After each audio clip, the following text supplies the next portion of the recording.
కీవ్పై మున్ముందు భారీ దాడులుంటాయని సంకేతాలు ఇచ్చింది రష్యా. కీలకమైన భవనాలు, రక్షణ రంగ పరిశ్రమలు, కమాండ్ సెంటర్లు, డ్రోన్ తయారీ కేంద్రాలుగా లక్ష్యంగా దాడులు ఉధృతం చేస్తామని హెచ్చరించింది. వెంటనే విదేశీ దౌత్యవేత్తలు, పౌరులు నగరాన్ని వీడాలని రష్యా హెచ్చరించింది. మిలిటరీ పరిపాలనా భవనాలకు సాధారణ పౌరులు దూరంగా ఉండాలని రష్యా విదేశాంగ శాఖ ప్రకటన విడుదల చేసింది. దౌత్యవేత్తలు, పలు అంతర్జాతీయ సంస్థల సిబ్బంది, విదేశీయులు సాధ్యమైనంత త్వరగా కీవ్ను వీడాలని ఆదేశాలు జారీ చేసింది. రష్యా ఈ తరహా ప్రకటన చేయడం ఇదే తొలిసారి కాదు. కీవ్పై భారీ దాడులుంటాయని మే నెల ప్రారంభంలోనూ పుతిన్ ప్రభుత్వం హెచ్చరించింది.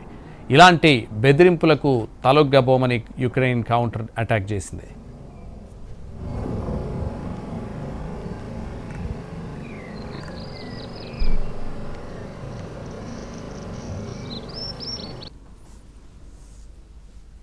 కీవ్పై మున్ముందు భారీ దాడులుంటాయని సంకేతాలు ఇచ్చింది రష్యా. కీలకమైన భవనాలు, రక్షణ రంగ పరిశ్రమలు, కమాండ్ సెంటర్లు, డ్రోన్ తయారీ కేంద్రాలు లక్ష్యంగా దాడులు ఉధృతం చేస్తామని హెచ్చరించింది.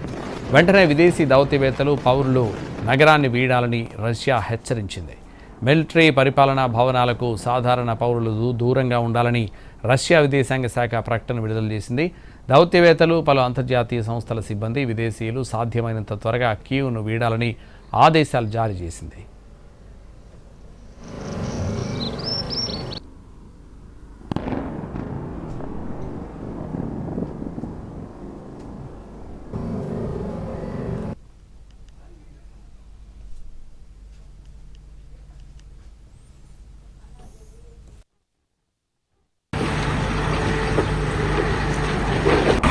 What?